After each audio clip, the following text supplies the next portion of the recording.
Bueno, eh, te voy a hablar sobre el acompañamiento a víctimas y testigos de terrorismo de Estado, en los que se conocen popularmente, por lo menos para nosotros, como los juicios de lesa humanidad.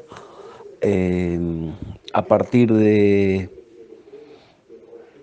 la desaparición de Julio López, su segunda desaparición desde el Estado, se dieron cuenta en ese momento que las víctimas y los testigos estaban desprotegidos y que el aparato represor desde algún lugar seguía vigente y activo.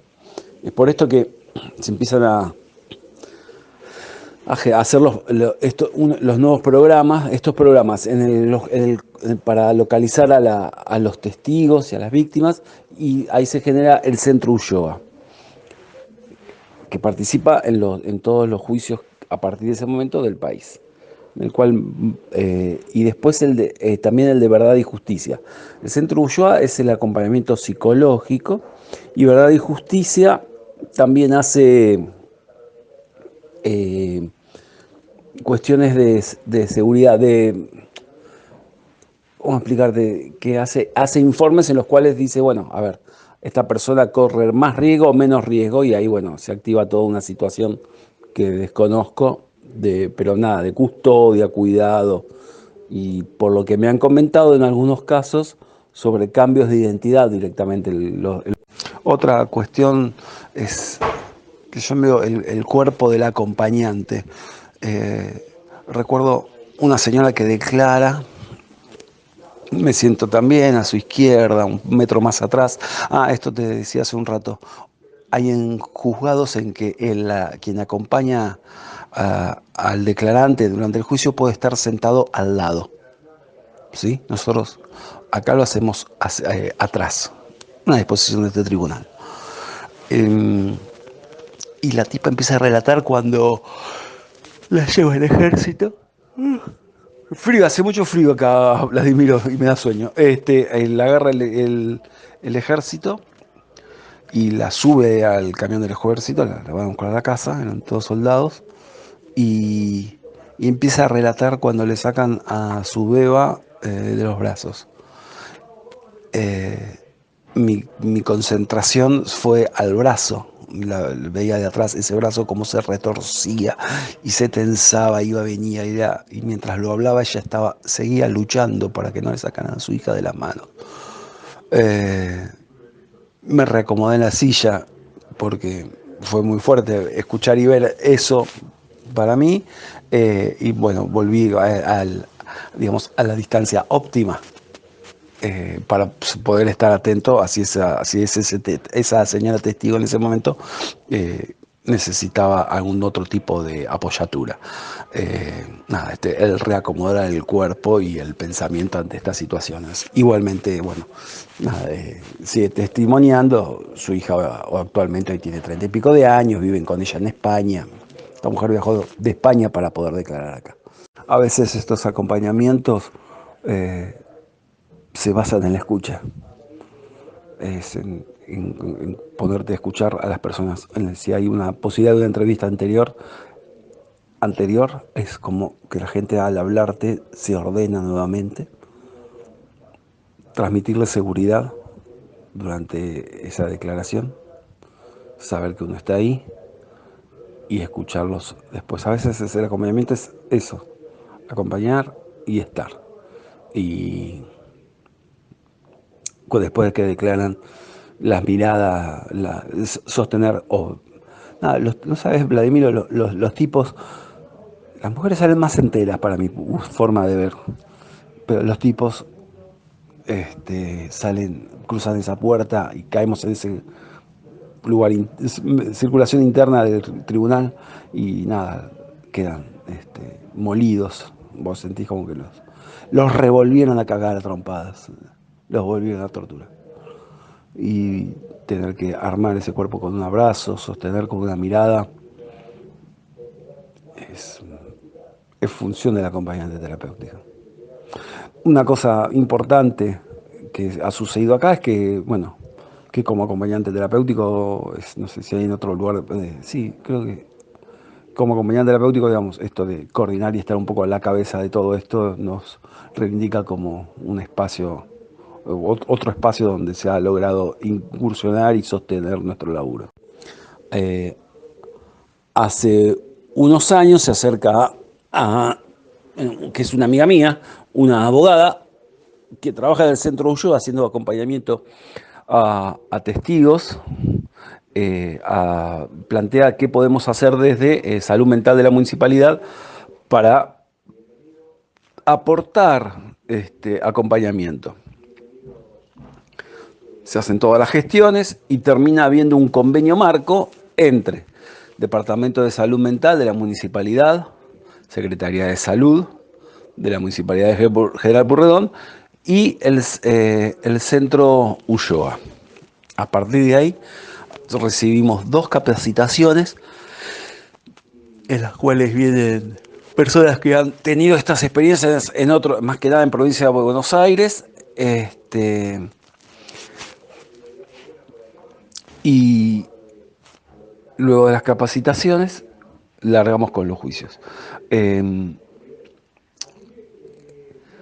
este momento la coordinación con el Centro Ulloa de Buenos Aires y con la gente de Verdad y Justicia de Mar del Plata la estoy llevando a cabo yo, y lo que hago es sobre los testigos que necesitan y o requieren acompañamiento durante el juicio, es ver quiénes de las personas que estamos dispuestas a hacer este acompañamiento.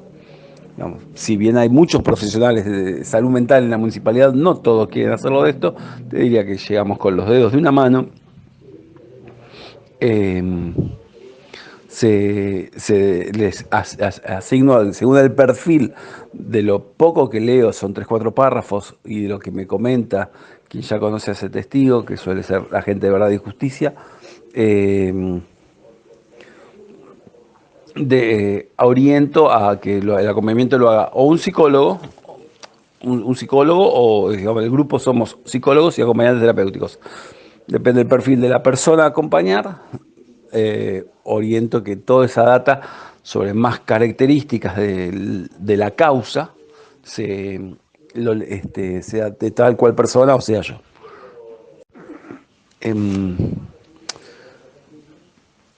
Hay un primer acercamiento, ya la gente está avisada que nosotros vamos a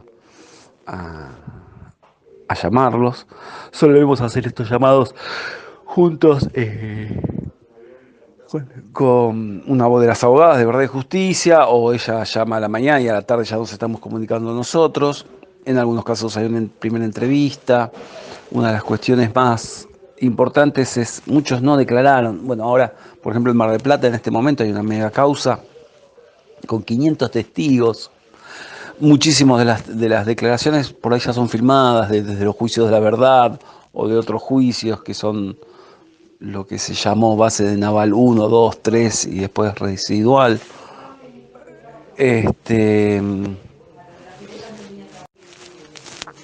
Bueno, una de las cosas más importantes que hay con estos testigos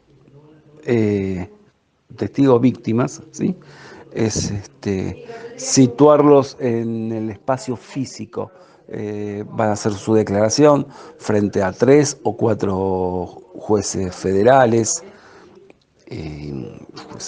los llamados jueces de la nación, y tienen que empezar a revivir y recontar situaciones que le han pasado a ellos, o muchas veces también declaran por terceros.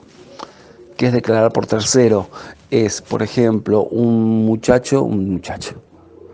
tipo cuenta lo que testimonia lo que le contó su abuela y su tía el día que se llevaron a su familia, a su papá y a su mamá. Es decir, su abuela y su tía ya fallecieron. Él era un niñito, no recuerda nada, pero sí estaban todos el día que entró las Fuerzas Armadas y se llevaron a su papá y su mamá. Eso es declarar por tercero. Y muchas veces, no todas, pero muchas veces están a unos metros los acusados. Eso también es una situación bastante estresante. Lo que nosotros hacemos es esto, de ubicarlos físicamente cómo va a ser, la importancia de su testimonio. Muchos no quieren declarar o no le dice, después de 40 años, ¿qué sentido tiene? Y creo que algunas veces esas charlas son importantísimas porque le empiezan a dar sentido a algo que les sucedió y a redimensionar. En redimensionar es poder sacarse también todo eso después de tanto tiempo. Una señora agarra y dice, ¿para qué declarar? Y mi respuesta fue muy sencilla, le digo, ¿y por qué no? Y le cambió la mirada. Y le cambió la mirada y dijo, sí, ¿y por qué no? Un testimonio, recuerdo ese caso particularmente, es una señora que estaba, el cuñado también de ella, y otro cuñado más, que eran hermanos del desaparecido. Y lo que no eran de Mar del Plata, así que nos conocimos una hora antes de que se iniciara la audiencia. Y estamos en un pequeño cuartito, un bajo escalera, un lugar bastante desagradable, donde se arma la sala de testigos. eh, y me pongo a hablar con ellos y empiezan a hablar de los tiempos. Y, y empiezo a hacer preguntas como para que entre ellos empiecen a contestar, a rearmar la historia, pues veía que había algo que no cerraba. Y claro, la señora en un momento me mira y me dice, cuando se lo llevaron a José, yo estaba embarazada de mi hija mayor y yo pensé que me engañaba y entonces él lo que hacía era salir todas las noches y lo que hacía era militaba en Montoneros, en un pueblo acá cercano. Y ahí empiezan, dice, bueno, eh, y ahí empiezan a sacar hacía cuántos años, en qué fecha, digamos, no conoció a su hija. Los dos hermanos estaban ahí, uno se pone mal, se angustia, nos vamos a charlar afuera, y me empezó a contar que él estuvo esperando a su hermano hasta 1985. Alfonsín subió en el 83. Él creía que su hermano estaba en un campo de concentración y que los iban a largar. Dice, era mi otra mitad. Y más tarde me dice, eran hermanos mellizos. Era su otra mitad para él. Digamos, la tortura sigue, ejerció poder hasta, por lo menos hasta que él asume que su hermano está muerto, en 1985. Se lo llevaron en el 76, 77.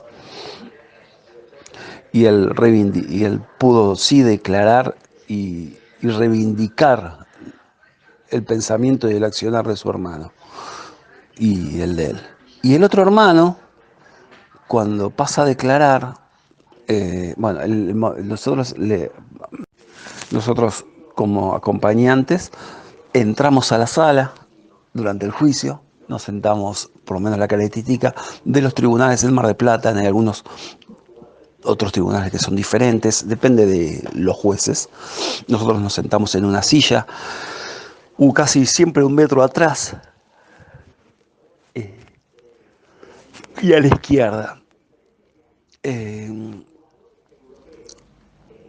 Así que me senté con él, pasó a la sala, se puso él hizo, entra a declarar por su hermano también desaparecido, y cuenta cuando lo llevaron secuestrado a él por error, pensando que era en un primer momento su hermano desaparecido. Lo largan y a los 2 días lo agarran al otro hermano que no volvió. Y ahí el tipo, porque él no tenía conciencia porque lo citaban, si él nunca había hecho nada. Y creo que cuando estuvo ahí sentado, esos 10 minutos sentado declarando, el tipo tomó conciencia del terror que pasó esos 2 días detenido, desaparecido, de cómo lo cagaron a trompadas y de lo cerca que estuvo de la muerte, porque lo llevaron por error y lo podrían haber matado, como por error también. Y después salir con estos tipos que uno los ve tan fuertes antes de declarar y la manera en que salen tienen que pasar nuevamente al lado de los acusados, muchos de ellos ya con varias condenas a perpetua encima. Y en el momento que cruzan esa puerta y quedamos como en un pasillo interno del tribunal, los tipos se desmoronan al sentido de se les cae el semblante. Yo suelo pegarles un buen abrazo y casi siempre la pregunta de ellos es: ¿lo hice bien? ¿Declaré todo? ¿Dije todo? Y la respuesta siempre, por lo menos de mi parte, es sí, lo dijo todo. Reafirmarlos, volverlos en sí después de esa situación tan particular de declarar.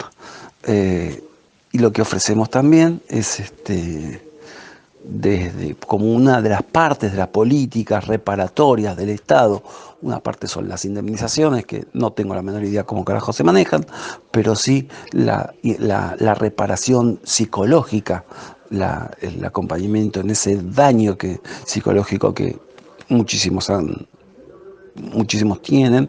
Entonces se le ofrece desde la municipalidad un servicio de atención psicológica, que hay 2 o 3 psicólogas y psicólogos que están dispuestos a hacerlo. Dispuesto, creo que desde el lugar de la empatía, ¿no? Te comentaba hace un ratito que yo me siento a la izquierda de los acusados. En la sala se le dice esto siempre a los testigos: al frente, 3 jueces federales, a veces está el cuarto suplente en presencia, o hay un televisor y que va a ver a otro señor que también es juez. Los que he estado es un juez que está en Comodoro Pi, es el juez suplente. Este juez suplente es por si le pasa a alguno de los 3 titulares, no hay que empezar el juicio de vuelta, ese tipo continúa. Esto así como viñeta, yo pensé que el tipo la miraba por televisión y no, digamos, no le daba pelota, y no, ha hecho preguntas muy puntuales y muy acertadas con respecto a lo que se viene declarando, así que nada, mala mía. Pero bueno, quería también comentarlo porque a veces juegan los prejuicios de uno, ¿no?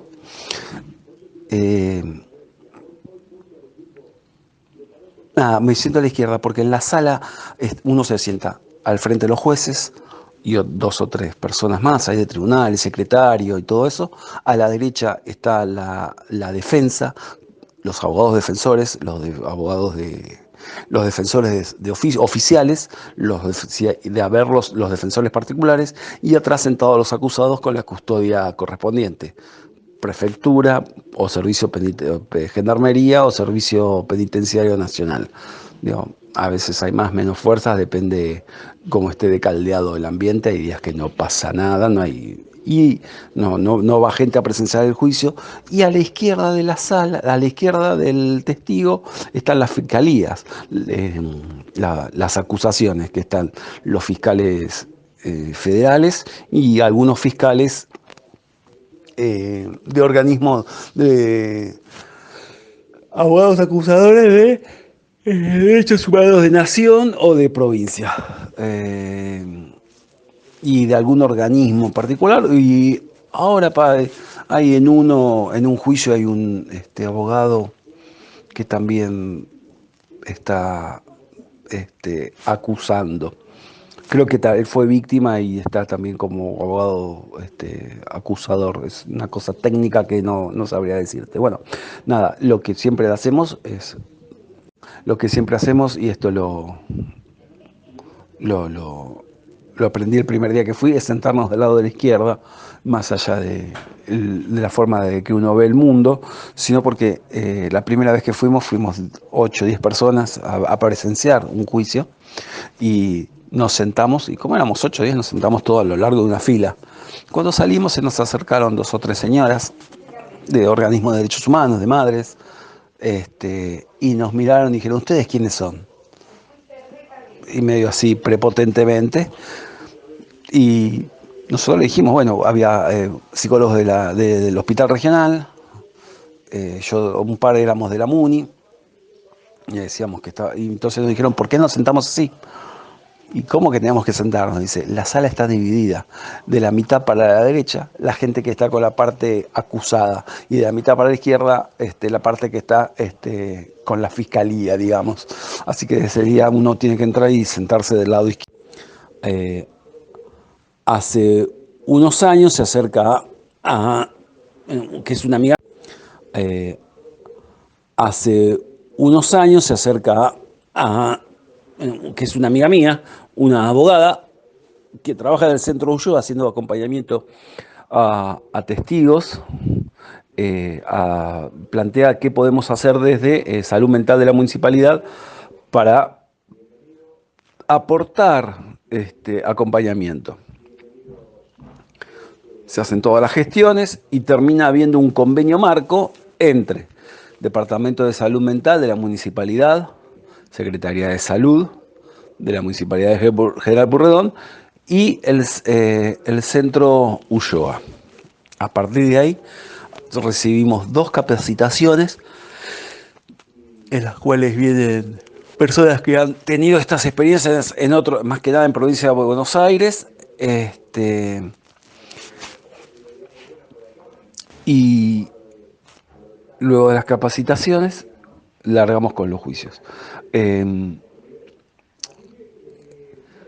este momento la coordinación con el Centro Ulloa de Buenos Aires y con la gente de Verdad y Justicia de Mar del Plata la estoy llevando a cabo yo, y lo que hago es sobre los testigos que necesitan y o requieren acompañamiento durante el juicio, es ver quiénes de las personas que estamos dispuestas a hacer este acompañamiento.